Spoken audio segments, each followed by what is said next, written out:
أعوذ بالله من الشيطان الرجيم بسم الله الرحمن الرحيم وأصحاب الشمال ما أصحاب الشمال في سموم وحميم وظل من يحموم لا بارد ولا كريم إنهم كانوا قبل ذلك مترفين وكانوا يصرون على الحنث العظيم وكانوا يقولون أئذا متنا وكنا ترابا وعظاما أئنا لمبعوثون أَوَآبَاؤُنَا الْأَوَّلُونَ قُلْ إِنَّ الْأَوَّلِينَ وَالْآخِرِينَ لَمَجْمُوعُونَ إِلَى مِيقَاتِ يَوْمٍ مَّعْلُومٍ ثُمَّ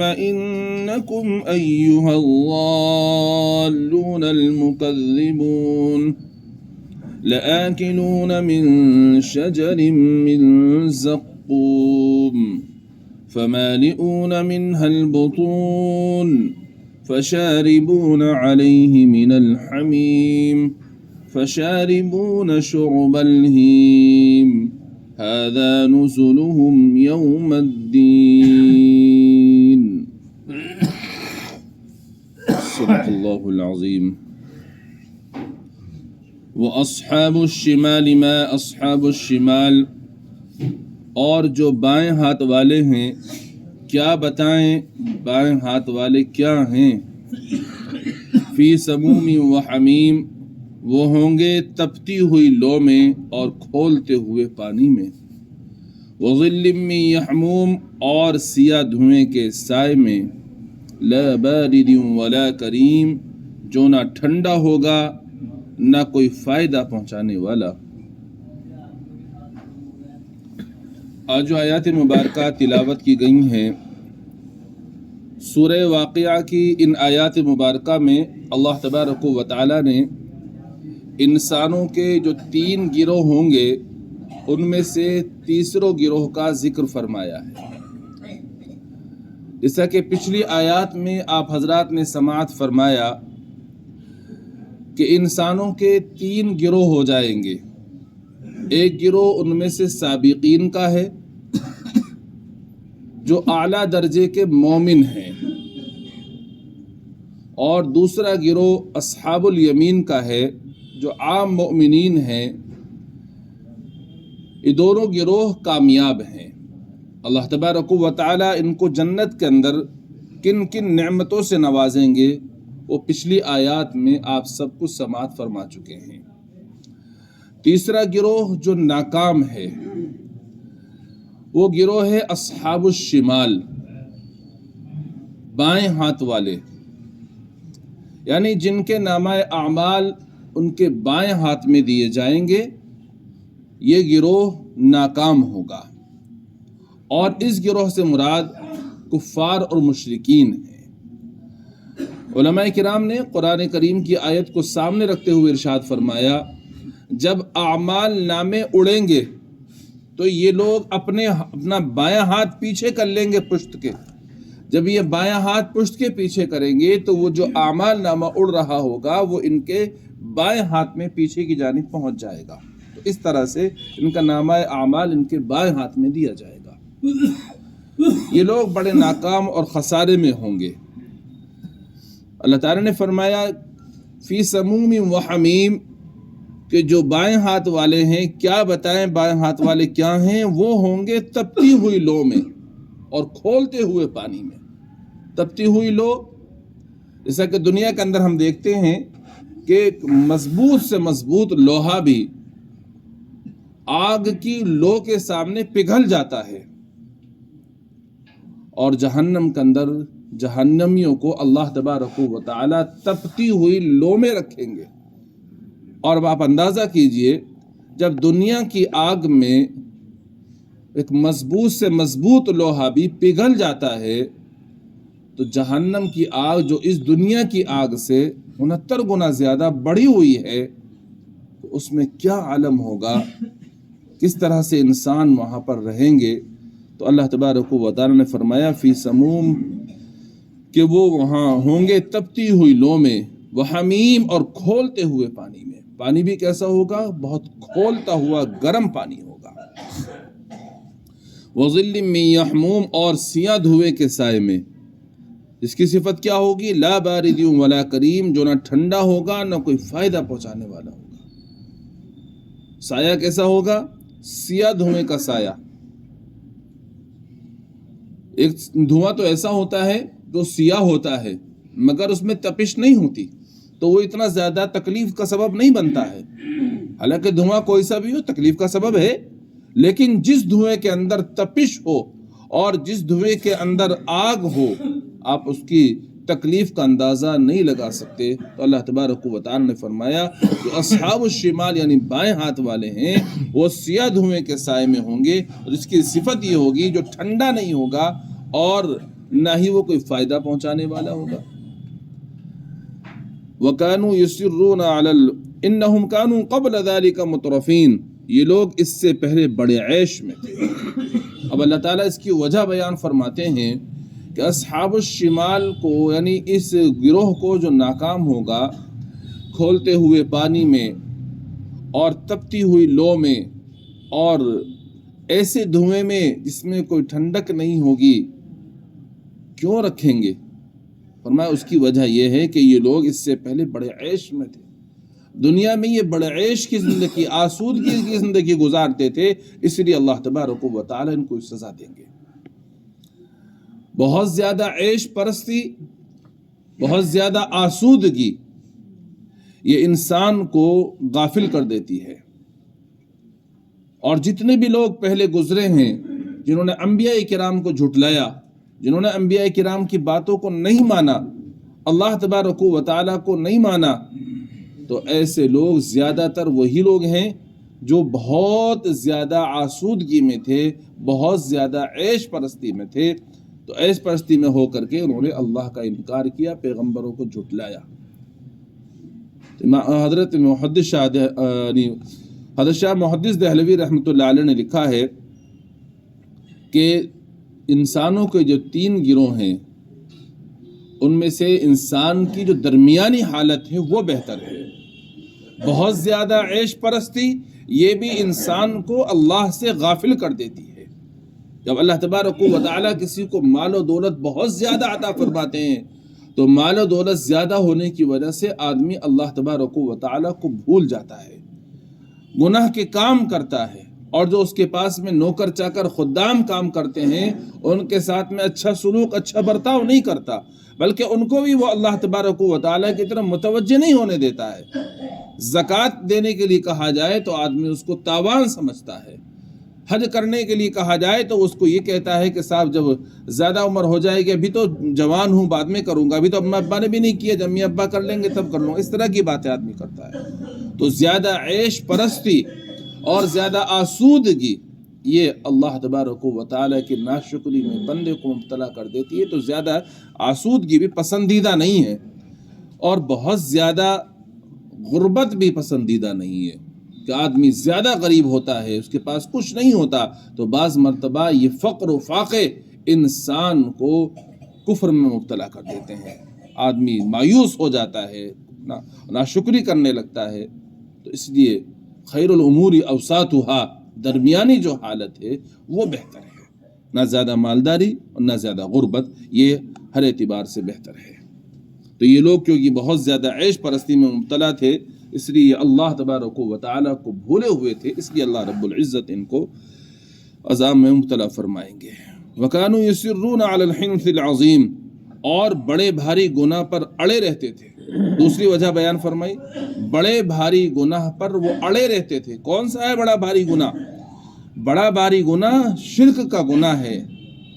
قرآن میں اللہ تعالیٰ نے فرمایا اِنَّ الشِّرْكَ لَظُلْمٌ عَظِيمٌ، کہ شرک سب سے بڑا گناہ ہے۔ صحابہ نے اللہ کے نبی علیہ الصلوۃ والسلام سے دریافت فرمایا، اللہ کے نبی سب سے بڑا گناہ کون سا ہے؟ تو آپ علیہ الصلوۃ والسلام نے ارشاد فرمایا سب سے بڑا گناہ اللہ تبارک و تعالی کے ساتھ میں کسی کو شریک ٹھہرانا ہے، جبکہ اسی نے تم کو پیدا کیا ہے۔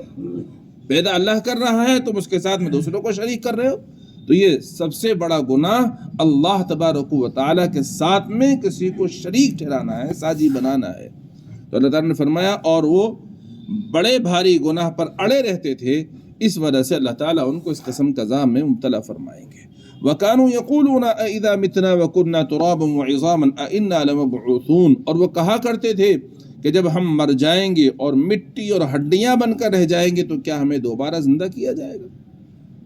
تیسری وجہ ان کے اس قسم کے عذاب میں مبتلا کرنے کی اللہ تعالیٰ نے بیان فرمائی کہ وہ یہ کہا کرتے تھے کہ جب ہم مر جائیں گے، مر کر مٹی ہو جائیں گے، ہڈیاں ہماری بوسیدہ ہو جائیں گی، کیا ہمیں دوبارہ زندہ کر کے اٹھایا جائے گا؟ تو اب اللہ تبارک و تعالیٰ ان کو دوبارہ زندہ کر کے اٹھا رہے ہیں اور ان کو اس وجہ سے سزا میں گرفتار فرما رہے ہیں، جو کہ وہ آخرت کا انکار کرتے تھے، مرنے کے بعد دوبارہ زندہ ہونے کا انکار کرتے تھے۔ اب آباؤنا الاولون، اور وہی کہا کرتے تھے اور کیا ہمارے پہلے گزرے ہوئے باپ دادوں کو بھی، یعنی جو ہمارے باپ دادا گزرے ہیں کیا ان کو بھی زندہ کر کے اٹھایا جائے گا؟ یعنی وہ یہ کہا کرتے تھے جب ان سے یہ کہا جاتا تھا کہ مرنے کے بعد دوبارہ زندہ کیا جائے گا اور زندہ کرنے کے بعد دنیا میں جیسا بندہ اعمال کرے گا اس اعمال کے مطابق اس کے ساتھ میں جزا اور سزا کا معاملہ کیا جائے گا، تو یہ کہا کرتے تھے کہ جب ہم مر کر مٹی میں مل جائیں گے، ہڈی بوسیدہ ہو جائے گی، تو ہمیں کس طرح سے دوبارہ زندہ کیا جائے گا؟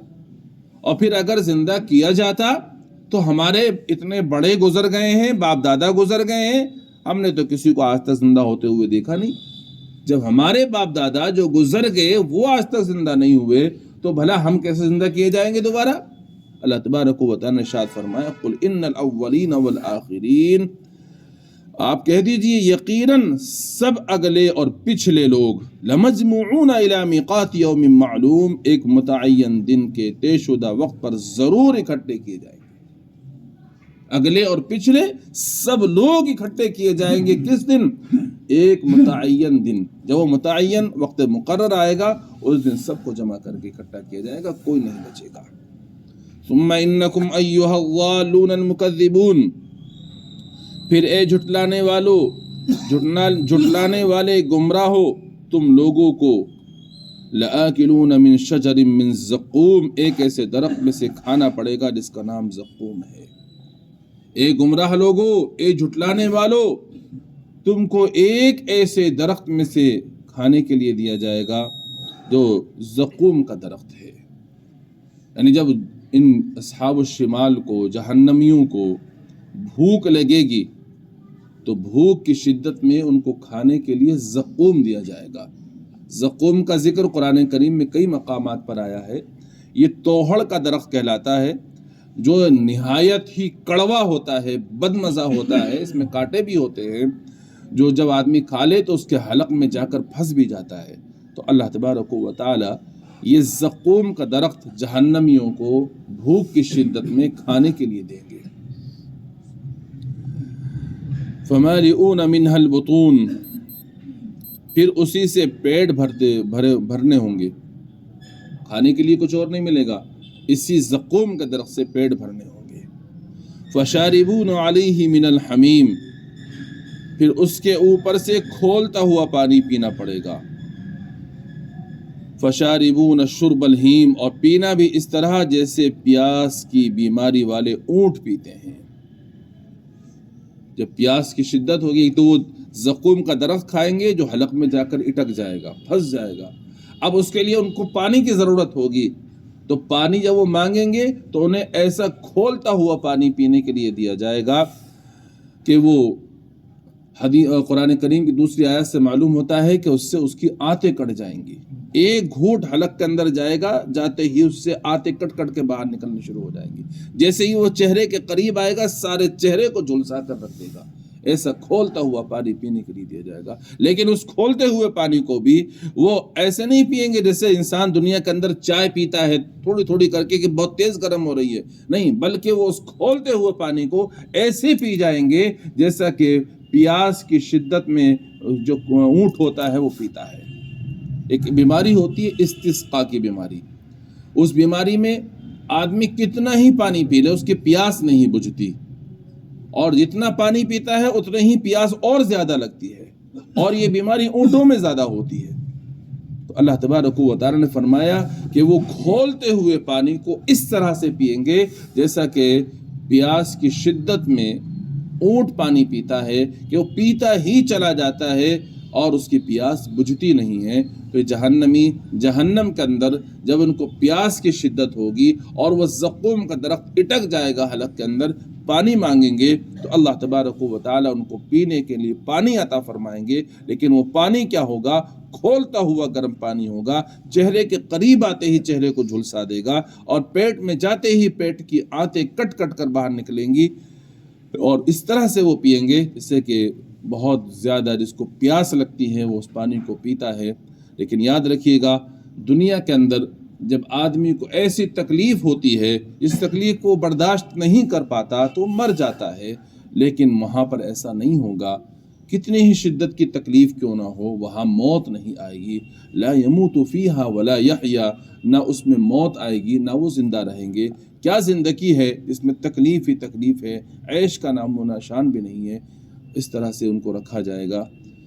تو اللہ تبارک و تعالی نے فرمایا فشاربون علیہ من الحمیم، پھر اس کے اوپر سے کھولتا ہوا پانی پینا پڑے گا۔ فشاربون شرب الہیم، اور پینا بھی اس طرح جیسے پیاس کی بیماری والے اونٹ پیتے ہیں۔ ھذا نزلہم یوم الدین، یہ ہوگی جزا و سزا کے دن ان لوگوں کی مہمانی۔ جو جزا اور سزا کا دن ہے اس دن ان لوگوں کی مہمانی یہ ہوگی جو لوگ اصحاب الشمال ہیں، بائیں ہاتھ والے ہیں۔ تو اللہ تبارک و تعالیٰ نے ان آیات میں اصحاب الشمال یعنی جن کا نامہ اعمال بائیں ہاتھ میں دیا جائے گا ان کی سزا کا ذکر فرمایا۔ یہ سزا انتہائی سخت ہے۔ اللہ تبارک و تعالیٰ ہر ایک انسان کو اس سزا سے محفوظ فرما لے، اور جتنے بھی لوگ کفر و شرک میں مبتلا ہیں اللہ تعالیٰ اپنے فضل سے ان کو بھی ایمان کی دولت سے مالا مال فرما دے، اور جو لوگ ایمان والے ہیں اللہ تبارک و تعالیٰ ان کو قرآن اور احادیث مبارکہ کے مطابق زندگی گزارنے کی توفیق مرحمت فرمائے۔ سبحان اللہ بحمدہ، سبحانک اللہم بحمدک، ونشہد ان لا الہ الا انت، نستغفرک ونتوب الیک۔